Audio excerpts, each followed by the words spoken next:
Blessings, everyone. So, I wanted to do a video about pretty much the trickery and the systems that's been in place for God knows how long. One experience that I've had was unfortunately having been a part of the system for Child Protective Services in New York City. Now, the way that everything transpired, I thought was real shady. Now, these organizations were supposedly have been put into place to help keep families united, right? Especially supposedly the black and brown community.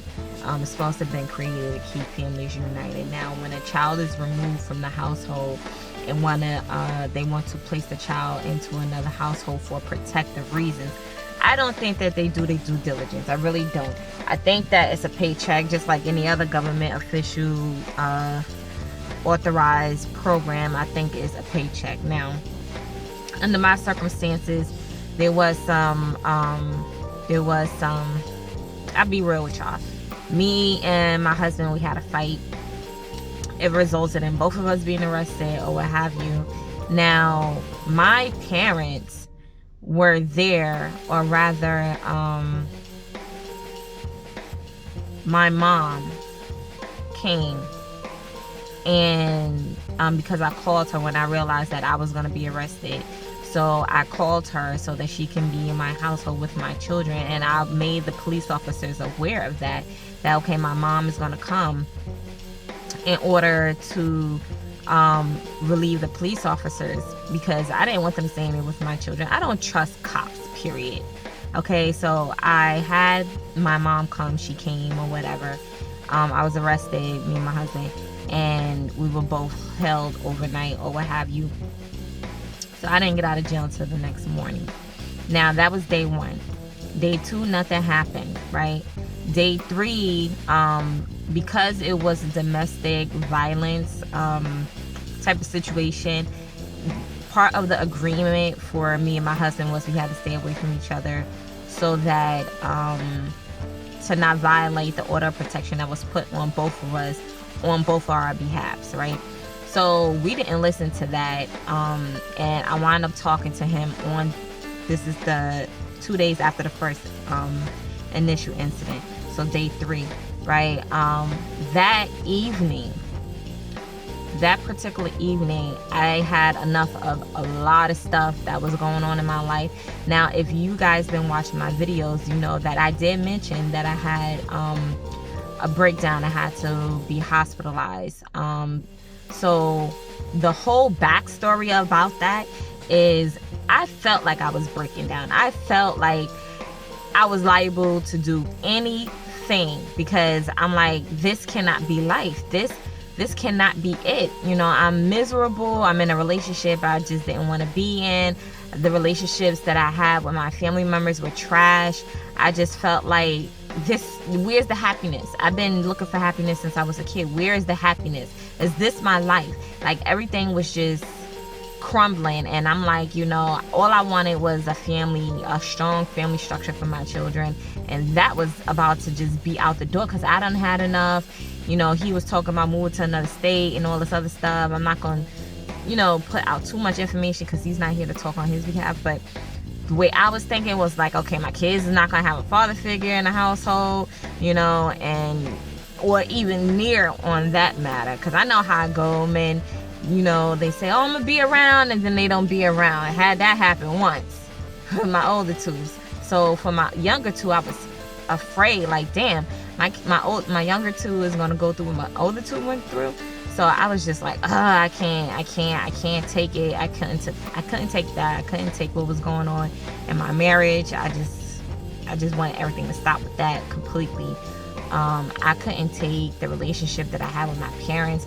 I couldn't take all the backstabbing and things that was going on within my family in general, not just with my parents, but just as a whole. I'm like, this is not family. Like, I don't feel the unity, and I've been trying since I was a kid to unite my family, because somebody once told me you're going to be the glue that keep your family together. Now, what I come to realize as an adult, I'm deviating a little bit from my main topic for a little bit. But what I realized as a kid till now is that family is not just because you're blood related. Oh, we came from the same coochie, or our parents, we have the same father, or we got the same grandmother. That does not necessarily make you family. Okay, that makes you relative. You are related in the sense that y'all have the same ties to a bloodline. That don't make you family. Family is who you connect with, who you are attracted to. You got their back, they got yours, no matter what. The people who check in on you and make sure you good. They don't just call you because they need a favor, or they don't just call you because of whatever reason. They check on you. If you have kids, they check on the kids. How's the kids doing? Blah, blah, blah. Y'all know how to laugh. It's like y'all never missed a step, even if y'all didn't talk for months. That's family. In my book, that's family. When it comes to the relatives, it could be a brother, it could be a sister. These people only come to you when they need something. They use that, oh, we're family card in order to have a come up or a bail out. But they don't know nothing about you. They don't know nothing about you. They don't really care if something happens. But the funny part is that if these people hear that you had a fight or whatever, and if they about that life, they quick to, oh, who want to fight you? They not gonna mess with my cousin, or they not gonna mess with my sister, or whatever. Nah, that's why I don't call on nobody. Those of you who are family who's watching, that's why I don't call on you. Okay? Because I don't consider y'all family. I consider y'all relatives, and the relatives are the ones who don't know shit about you, but they want to be all up in the business and have 2 cents about something they ain't a part of. I don't like that. Don't like it. So that's how I define blood related relatives versus family, whether they blood related or not. You can have friends that's more closer to you than these quote unquote family members of yours, right? So, okay, going back to the story. So on day 3, I wound up I clocked out a little bit, but not so much that I didn't know what was going on. I was aware, I just didn't give a fuck. I didn't care. I was walking around in the street. Usually rats scare the shit out of me, but I was walking around. I think it was like 2:00 in the morning, something. I don't know what time it was, late, and the rats was just running, scurrying, doing their business, and I didn't run away or nothing. I just walked right past the rats. That's how I know I wasn't in my right mind, because I would climb a tree to get away from a rat, but that didn't bother me, and I just clocked out. Like, my heart was numb, everything was numb. I felt like I couldn't breathe or whatever, and I'm like, he was there, my husband, he was there, and I'm like, I want to go to the hospital. This is my logical mind thinking I want to go to the hospital because that's what would help me, thinking I'll get immediate assistance from like therapy. Now, I don't know nothing about mental hospitals or or the psychiatric ward in the hospital. I don't know nothing about them. All I know is what I seen on TV, and I thought that if I was to go there, I would be able to get immediate help, something that I thought that I need. Now, I'm no newbie when it comes to therapists. I've been having therapists and, off and on with depression since I was young, like maybe 9 or something like that, right? So anyway, he didn't want to take me. I told him to call my parents. He didn't want to call my mom for whatever reasons. I won't get into that, but he called my dad, and my dad did not want to come. Now, I spoke to y'all a little bit about the relationship with my dad. So when I heard that he wasn't coming, like I said, I was clocked out, but I was still there. So I was hearing everything, right? So I'm just sitting on the ground. I didn't want to go home or whatever. My son is outside. My oldest son is outside with my husband, and they just worried and stuff. I just didn't care. Like, I did not care. I did not care whether I lived, whether I died. If somebody came and snatched me, I just didn't care. Like, at that point, even being a mom was not my priority. Like, oh, pull yourself together because I did not care. Like, when you hit rock bottom, things go out the window. You just don't care. Like, I'm glad I was that type, that I was quiet into myself, and I just didn't want to be bothered, rather than the type that spazzed out and wanted to kill everybody. You understand? I wasn't like that. But when I heard that my dad didn't come for whatever reason, this is how I feel. Whatever the reason, if it's past 10 o'clock and somebody's calling about your child, adult or juvenile child, and saying they need help, I don't care what it is that you're doing. You stop what you're doing. You wake up and you get to your child, because the reason why they're here is because of the choice you decided to have them. So you always going to have a responsibility to the welfare of your child, period. I don't care how old my kids is. If I'm 90 and my oldest freaking child is 72, if my oldest child is 72 and I'm 90, I'm going to go see about my child if I'm able to do so. And if I'm not physically able to do so, best believe I'm going to have somebody check up on my child, because it's still my child to the day that I die. You understand? May not have been my soul child, but spiritually we're connected, and therefore that makes me responsible for whatever happens to my child on this earth, period. From the mind to the mental to the spirit to the emotional, I'm going to be there and help God if I am being called on. That's it. So when I heard that my dad was like, oh, I just went to sleep, blah, blah, blah, I was like, you don't get to do that. You don't get to say, oh, I'm tired, I've been out all day. You don't get to do that. Not to me, because of the history that we have. And that's another thing, people, men and women alike. If you've been absent out of your child's life, has not been consistent, and then you are consistent and you still not that active, but then your child calls on you, again, doesn't matter the age, you should be there. Because I don't know about you, but to me, that's a major test in the relationship. A major test. And there's no explanation that could come after that would justify why you wasn't there. You understand? I had gotten the explanation later on, like, oh, had I known a cab was going to be called, fuck all of that. Doesn't matter if a cab was being called. Shit, I would walk across the bridge from Queens to Manhattan to get to my child. I don't know how to swim, but I find a way to float across a fucking river if that's the fastest way to get there, because all the bridges is burned down. I'm going to get to my child. Period. You could tell who's a parent, who's not, by their actions. I had a conversation with somebody, and the conversation went, I love you. What does that mean? What does I love you mean? A lot of people get it confused like it's, I love you, the words. Oh, I tell you I love you all the time. You know I love you. No. Love is an action. It is not to be taken literally. It's not. You should not take love literally. You can't. Because people can say I love you all the time, but then they do some shady, shicey shit behind your back. It's what they show you. You can determine whether or not a person loves you. It's what you show somebody is how you show. What you show somebody through action is how you can pretty much paint a picture or send that message that I love you. Right? That's just for basic people. Now, people who's elevated, who's vibrating, whose frequency knows how to tune in onto somebody else's frequency, all you have to do is send your energy, open yourself up, and be receptive in order to give. Now, everybody's going to understand that, but that's not my job right now to tell you. My job right now to tell you is about these broken ass systems. So rewinding, I'm going to go back. So I went back in the house that night. I went to bed feeling shitty. I was so tired, like literally drained. I was so tired. And I was crying a lot. I was doing a lot of crying. I woke up the next morning crying. I mean, tears, not just, I feel so bad. No, I mean crying because I felt so bad. I was tired of holding all of this bad stuff inside of me.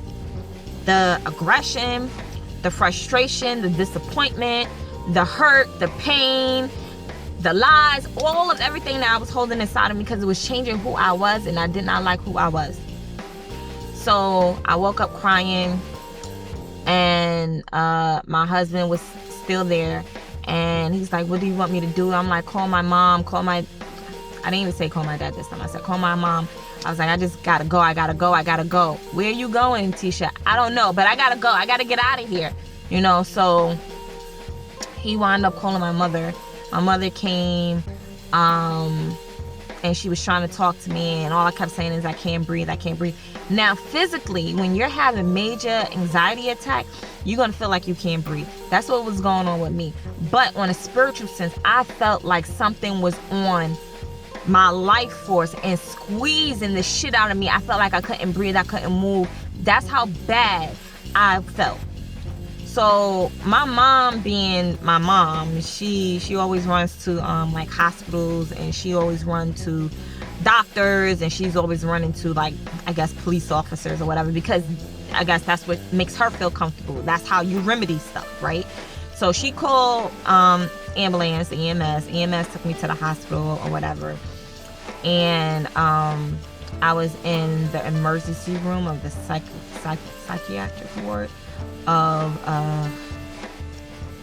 Mount Sinai Hospital, St. Luke's Mount Sinai in Manhattan. I drop the name because I do not like this hospital, and I'm gonna get into why. So I went there, and after about maybe a few hours, my mom was there, my husband came, he called my dad came because my husband got a cab for him, and they was all waiting around in the hospital. I didn't know what was going on behind the scenes. All I know is that I was in this hospital. They kept checking on me. They kept asking me questions. I got the rest that I needed. I went to sleep. I woke up. It was cold as hell. I'm anemic, y'all. So I was ready to go home. I'm like, okay, I feel better now. I'm ready to go. Little did I know, they was not letting me go home. Behind the scenes now, my mom is upset with my husband because of the fight that we had. And then my dad and my mom don't even get along. So my dad was kind of taking sides with my husband. I don't have to be there to know that part. So my mom got upset with my husband and was like, oh, well, you're not even supposed to be here. Call security. My husband left or whatever.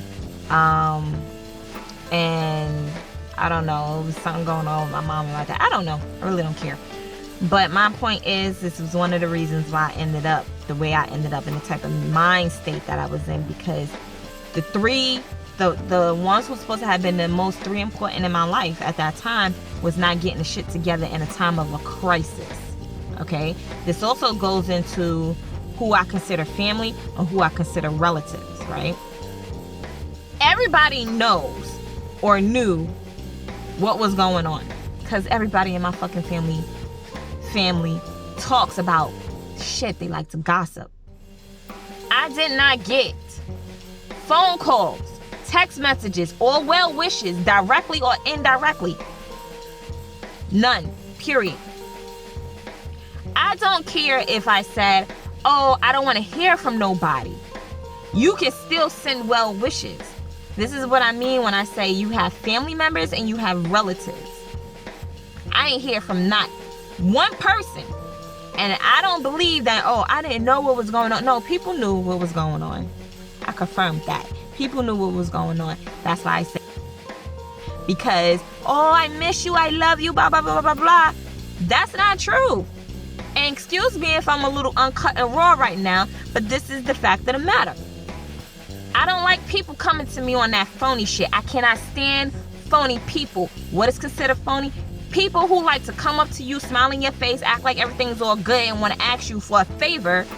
But then at the same time, when you on your freaking worst day, you can't get a phone call? I was born with a generous heart. I had to learn to be mentally strong so that people who like to take advantage of people like me cannot get far any longer. Pause. So,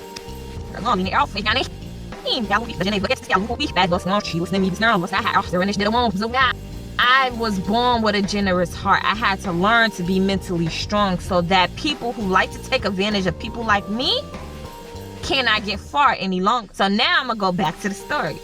So I'm in the hospital. They wasn't trying to let me out. They checked me into the psychiatric ward.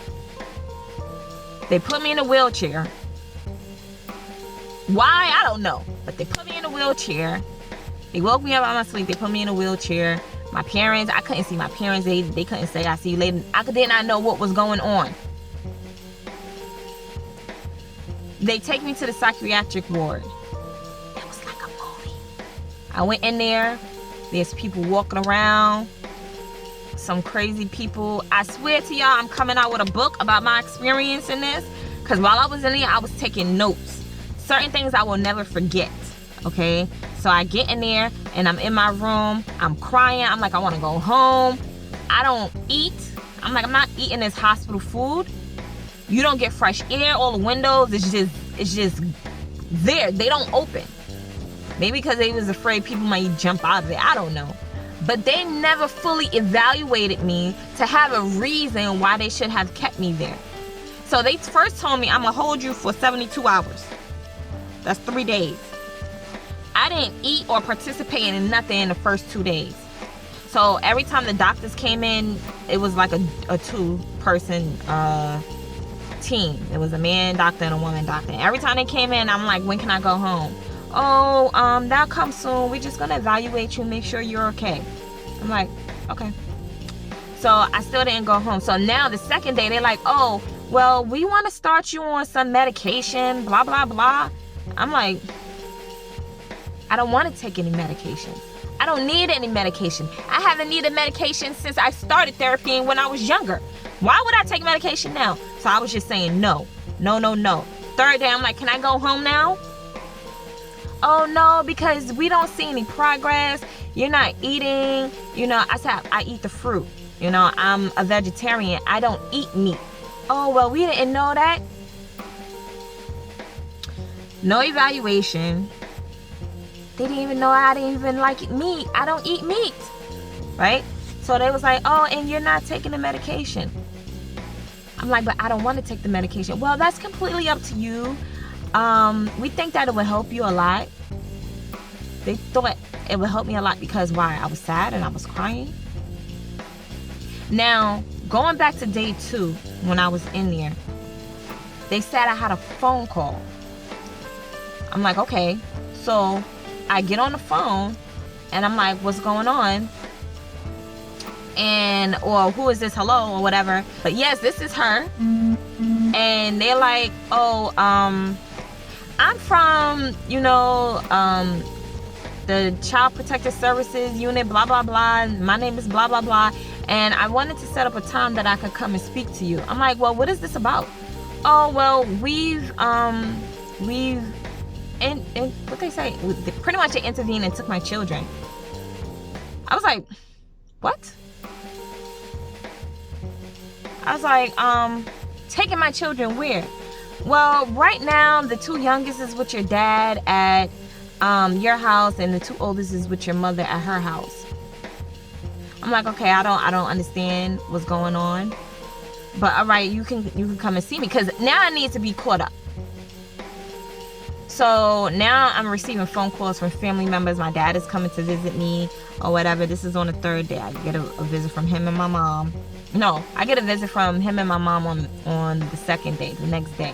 They came and seen me. My mom's crying all over the place. My father just looking disappointed. I'm sitting there. I'm pissed off. I'm sad. I'm filled with a whole bunch of emotions. Okay? Whole bunch of emotions. And when the ACS person came and she's talking to me and she's telling me everything or whatever, I'm like, I don't understand why this is happening. Who called you? Because if this was based off the fight, ACS would have been at my house the next day. They didn't come. They didn't come the 3rd day either when I was actually home, and this is when my husband came over. They didn't come the 4th day when I was in the hospital. They came the day after. So that means somebody in the hospital made them aware of whatever situation. Come to find out, my mother spilled the beans that me and my husband had a fight, and she said that was the reason why I was in the hospital. That wasn't the only reason why I was in the hospital, the fact that me and my husband had a fight and I just had enough of this shit. It was because of my mom, my mother, my father, him, a whole lot of stuff in my life that I just felt like I didn't have control of, and it was just hard to process because of the type of person that I am. I just couldn't take it. You know, when you had enough and you just filled up and shit, you can't take certain things. So I was like, okay.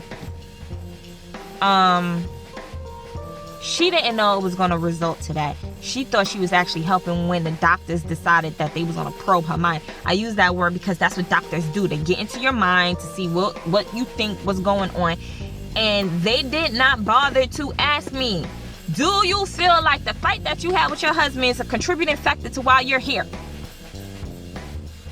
So I'm in this hospital. I'm finding out ACS is involved. My children.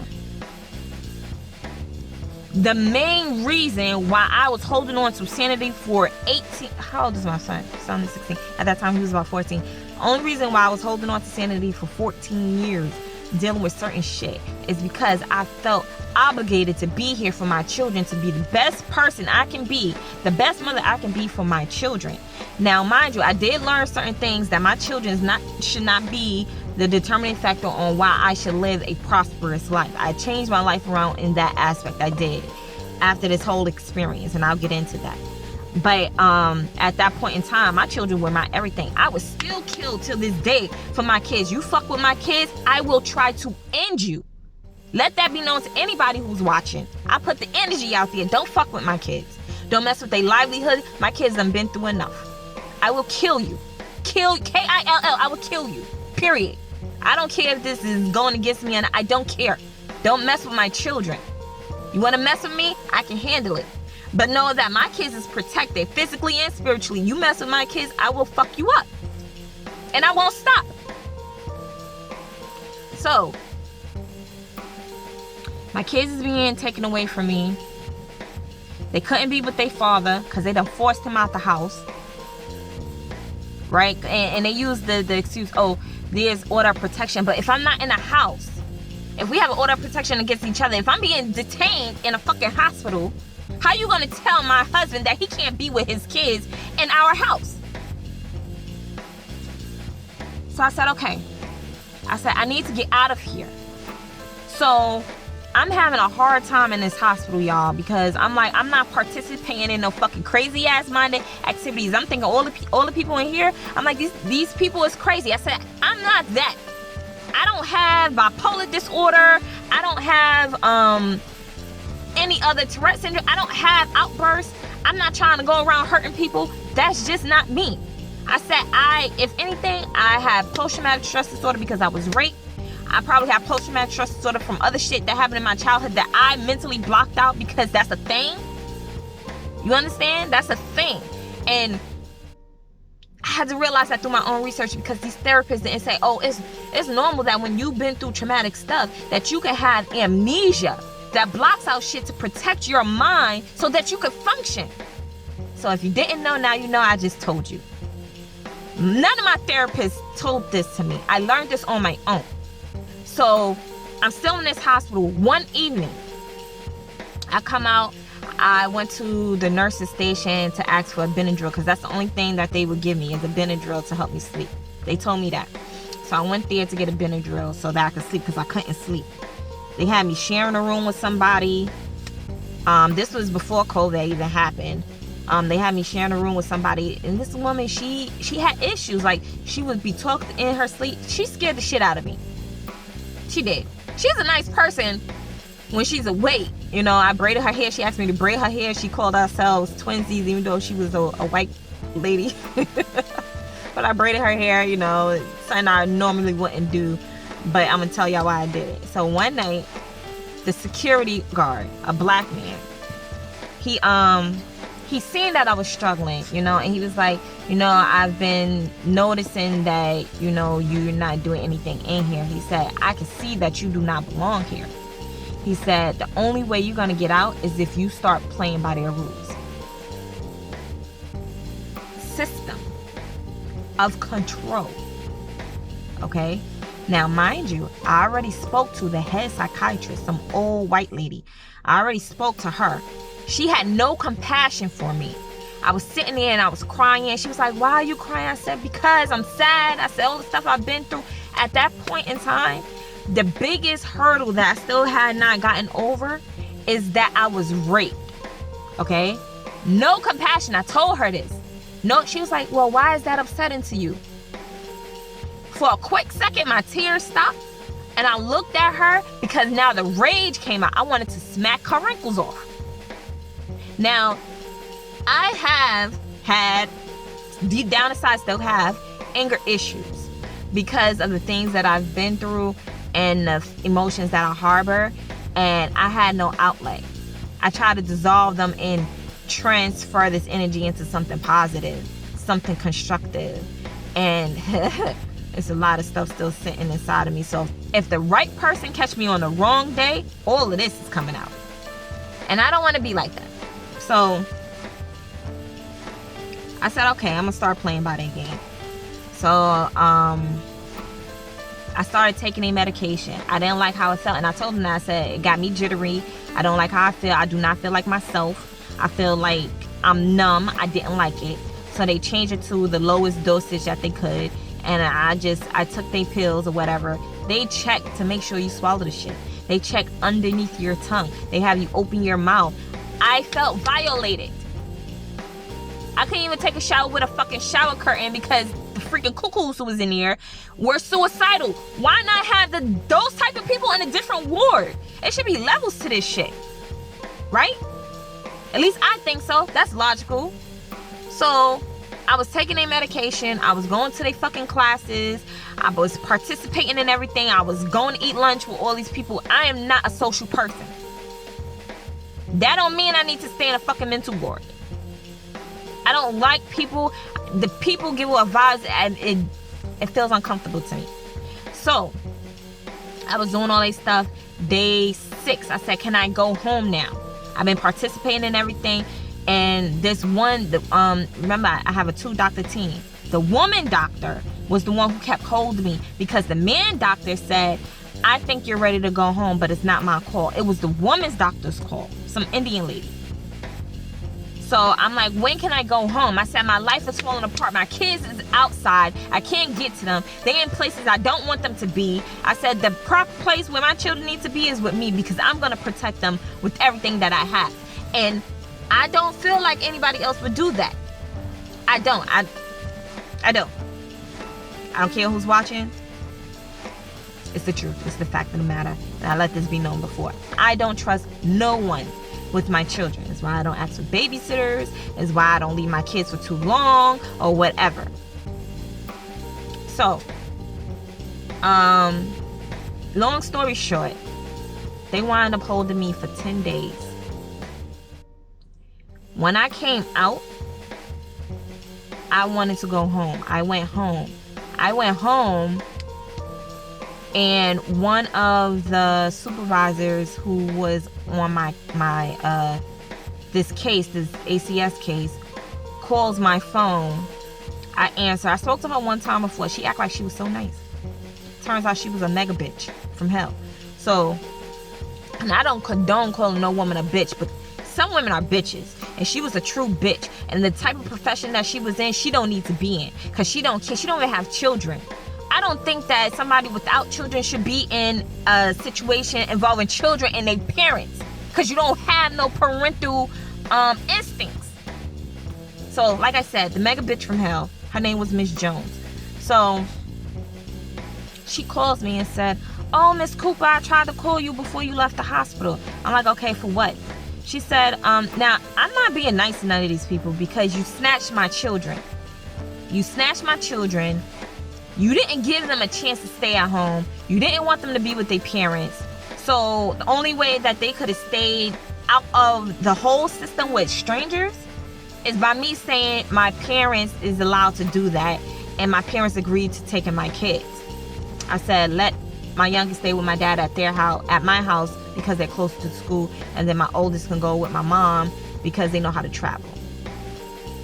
Because they didn't want to stay at home with the grandfather. Okay. Now, get on the phone. She's telling me, you're not supposed to be there.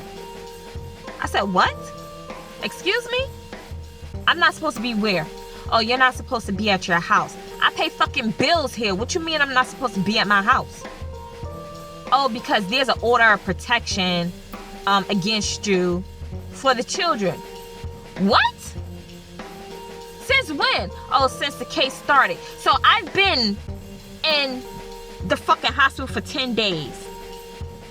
9 of which days y'all intervened in my life and removed my children from their home. And I'm just now finding out after the fact that I get released out the hospital, jumping through hoops of shit. You telling me I got a restraining order, a protection order against me for my children? Like I'm a threat, like I'm a harm? I banged the phone up on her. Now I'm in my house that I pay bills for with my father, and he's telling me what's going on. And I'm like, they telling me I can't fucking be here because there's a restraining order against me to my children and nobody tells me this? Oh, I didn't even know about that. So they didn't even tell my parents. So they moving in secrecy. So after that, I had to go see her. Because I banged the phone up on her. I wasn't taking her phone calls anymore. She calls my father. Like, I don't know what her problem is, blah, blah, blah, blah. Like, her bitch was starting to come out. So my father talks to me, convinced me to go see her. I went to go see her. I have a recording on my phone. Every visit that I have with these people.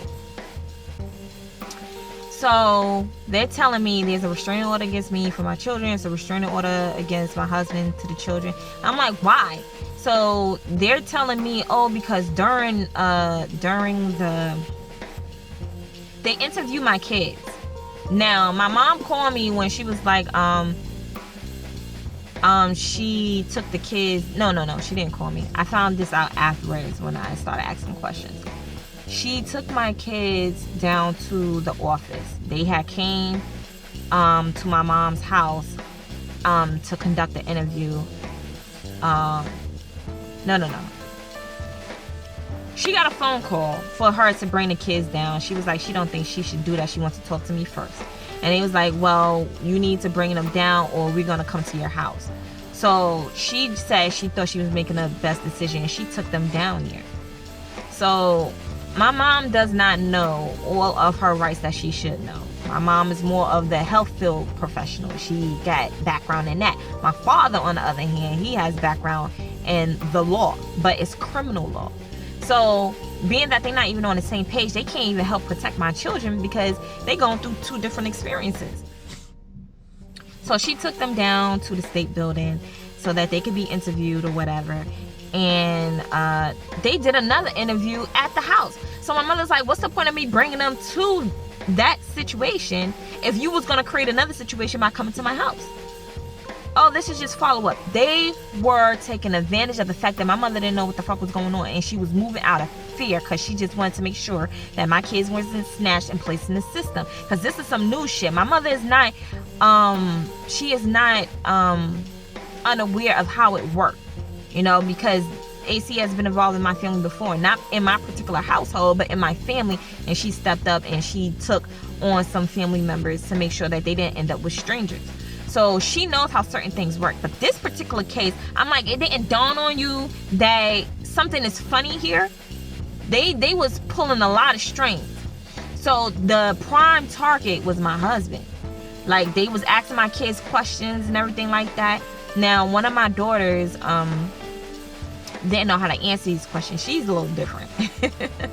My daughter marched to the beat of her own drum. But anyway, I never taught my kids to lie under any circumstance. You tell your truth, and your truth is what matters.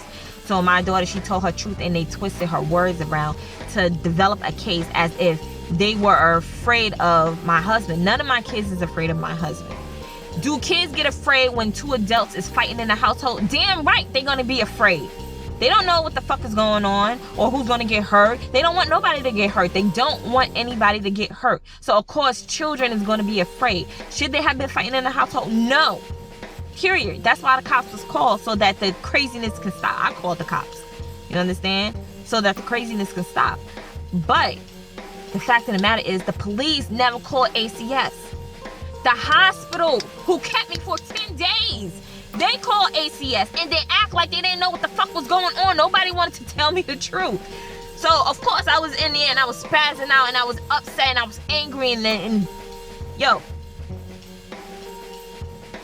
I went through transformations in that hospital. I'm going to tell you that. And I'm going to save that for another video for another day. But I went through transformations in that hospital. So, going back, I go to this first meeting. They telling me I can't be in my own house. I'm like, so am I going to be reimbursed for staying in a hotel? Because I don't have no other place to go. And I don't feel like I should be paying my rent. That you telling me I can't go to my house and paying for hotel rooms. So I wound up staying with my aunt for a couple of days, but I didn't feel 100% comfortable because I'm used to having my own. I always been that way. Once I moved out of my mother's house at 18, I wanted to be on my own. So, they was like, no, unfortunately, we can't cover that. I was like, this is some bullshit. Now, while I was in the hospital, my whole medical insurance lapsed and everything. So I'm like, they wanted me to start these services for therapy, and I'm like, all right, fine. I didn't oppose to it because I needed it. I knew I needed it for a while because of all the stuff that was building up. But I just procrastinated getting to it. So I tried to do that, couldn't do that because I ain't have no health insurance, and I had to try to get health insurance. So the same hospital who kept me for 10 days trying to rack up the money, when my insurance lapsed, y'all, I noticed that was the day that they let me out. Ain't that about a bitch? So I said, okay, I had to play catch up on a lot of things. I had to get ahead of this situation. So that's what I did. I fought like hell to get my kids back. During that time, it was a very, very taxing time period on my mental, on my spiritual. It was just hard. And I would cry every day. So I finally got my therapist through the hospital that I've been associated with, and that I wish I was with them in the first place because they knew me. Now, when I was trying to find a therapist before through Mount Sinai system, they was not trying to help me do nothing. They gave me a piece of paper with instructions like, oh, do this, do that, make sure you reach out to this person, blah blah blah, or whatever. But they dropped me when I didn't have no insurance, so they wasn't getting paid, so they didn't care. So fuck you, Mount Sinai, all the way back to hell. Like, I have no respect for the system, period. So with these ACS people, I couldn't see my kids, y'all. I could not see my kids, and it was tearing me up.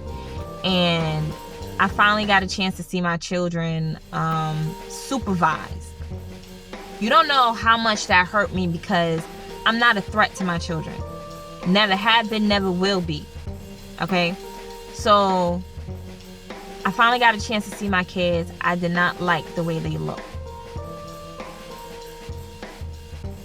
I did not like the way they looked. And this is how I knew the way I took care of my kids, only I will take care of my kids that way. Nobody else is going to do and put in as much time and effort in my children as I do. Okay? And I'm grateful for my mom and my dad for them being there, because had they not been there, I don't know, other family members, these relatives, they claim, oh, I would have took the kids, but I would have broke them up or whatever. Oh, they got to do this, they got to do that. You don't understand. When children is going through a trying time, such as going through the system, keeping them together and keeping their life as normal as possible is what's so important. Not breaking them up because it's easier for you. You're just making it harder for them for not being with their parents out of their house. So, I didn't like the way they looked. It broke my heart. I tried to put on the best face that I could. Now, I ain't have no access to no real hair care products or lotions or whatever, so I was looking how I was looking in the hospital. My skin was dry, I was looking pale. I was healthy as hell. I was eating a lot of tofu and vegetables and shit in there. You know, they feed you 3 times a day or whatever. But I was not looking like me. I was not looking like what they knew me to be. Like how I look now, vibrant and shit. I was not looking like that. So it was hard on them. Long story short, I wound up getting them back after 6 months. It was right before Christmas. They got to come home to be with me and my husband. They got to come home. So now, I'm not on a medication anymore, because I spoke to, when I came over to my the network, the hospital network, which is New York Presbyterian. When I came back over to them, and they listened. You understand? And not only that, I had a history with them since a kid. So they listened to me when I said, I don't want to be on this medication. It does not work for me. So they listened because I listened to my body. And they said, okay, let's try you without it. Under the okay from the psychiatrist. He was like, yeah, I agree, you don't need it, blah, blah, blah, blah. Because what it sounds like to me is that you have anxiety, which can be controlled through therapy. Not any other issue that they were trying. They labeled me with 3 different things in Mount Sinai. That they was like, oh, the medication is necessary. And I was like, it's not necessary. So when I got reevaluated at Columbia Presbyterian, they only diagnosed me with severe depression. And depression was no new thing. It's in my chart. I had depression. But now it's severe because of the fact that I went to the hospital. It wasn't severe before, but it was severe because I went to the hospital. So when I got to see my therapist, I did some real work or whatever. After a while, I pretty much went into spiritual healing. I had to take that walk, that journey, because after a while, therapy don't work. Therapy helps you get your bearings together. But to do the real deep down work, you got to take that journey. So that's what I did, and I grew, and I unfolded, and then I blossomed, and I'm still blossoming. But, that goes back into personal growth and things like that. What I'm here to say is that the system does not work for our families. It does not work for our community. If the government has their hand in it, best believe that it's about money. And the way that these organizations, these hospitals, these whatever organization, police department, anything, is about getting funding to get paid for the top people who's in that hierarchy of that organization, and to make sure the lower people get paid down to the nurses and the janitors. So it's about money. And who's the meal ticket? The patients. Okay? Now you need to ask yourself, how many of our kind is in these institutions? How many of us is a freaking dollar sign on our forehead? How many? Because my situation, being detained, I was held against my will. I volunteered to go there, and then they would not let me out. And they said, oh, the stipulation is if you're brought in by ambulance, then it's not considered a voluntary intake. It's an involuntary intake. Therefore, they control whether or not you get out. The people I met in there, some of them, yes, they have some type of off balance, maybe chemical, or it's just straight mental.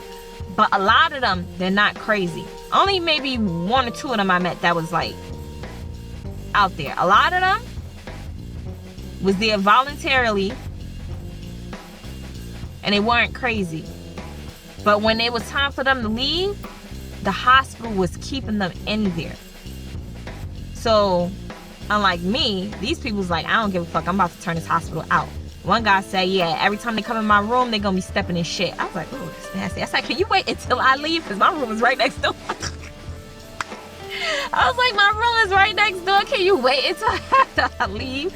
So, but, you can't treat people bad. You just can't. Like, these systems is not designed to help us, because they should have separated the people who had similar issues.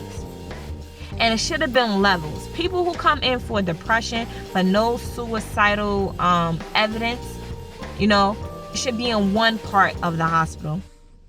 People with depression, suicidal incidents, and maybe some mental disorders should be in another part. And then the people who's absolutely mental, where they need medication, they absolutely need it to stabilize themselves and is a threat and danger to themselves as well as others, should be someplace else. They need to have proper evaluations put into place so that someone like me wouldn't have to be held for so long. Okay? Not only that, I think education and healthcare should be free. When you gotta pay for something, then you're giving the power to the one who is being paid. You know? And they'll do any and everything to make sure that they get paid more money, more money, more money, more money. You understand? So I thought that system was unfair. Hospitals is not, it's supposed to be a place of care, just like the police department is supposed to be a place of protection. Hospitals are supposed to be a place of care, and a lot of times you get treated unfairly. I seen a video where this man, an older black man, he must have been homeless or something, but he went into the hospital. They kept him for a little while. His insurance, he didn't have insurance. They kicked him out the hospital. They gave him his stuff in the bag. Still had a freaking catheter in his penis, y'all. And they kicked him out the hospital. The security walked him out. He collapsed on the floor. Somebody called the police. Police officers came, saw that the man was still alive, and then they took him right back to the same hospital, unknowing that that's where he came from. And the man was burning up with fever and everything. So by law, if you are admitted into the emergency room, they gotta keep you. So then I guess the governor of that particular area was like, oh, this is not what we're about. We got to do better. He was upset behind what happened. It could have been for show. I don't know. But I would be upset too. This is a human being. A soul. And you just treat him like that?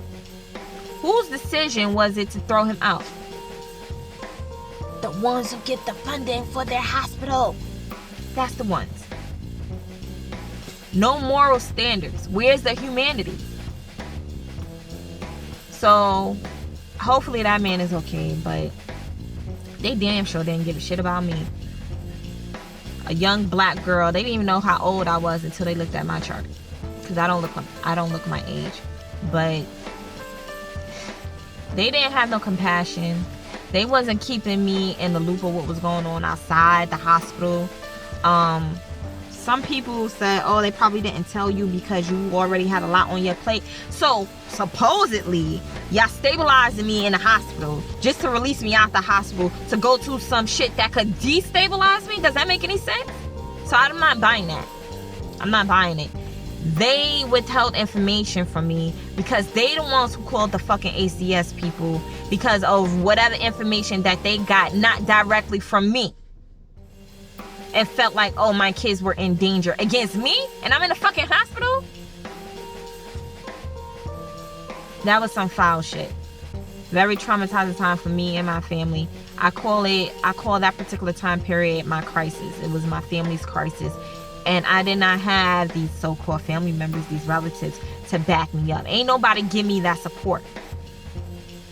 So best believe, if I'm helping you right now, you watching this video, and this is no shade, I'm helping you out of the kindness of my heart.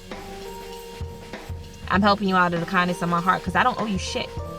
I don't owe you nothing.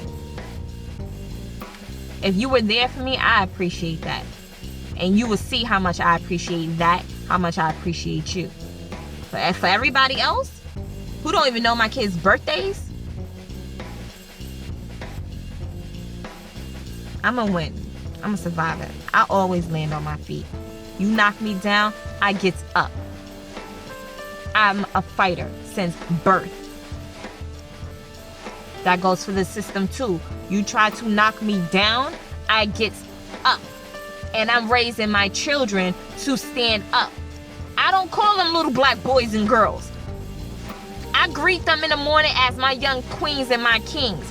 I'm teaching them and I'm raising them to be gods and goddesses because that's what they are. And nothing in this world is going to be able to come against us and prosper. It's just what it is. So, if y'all still believing in these systems, the trickery and the bullshit,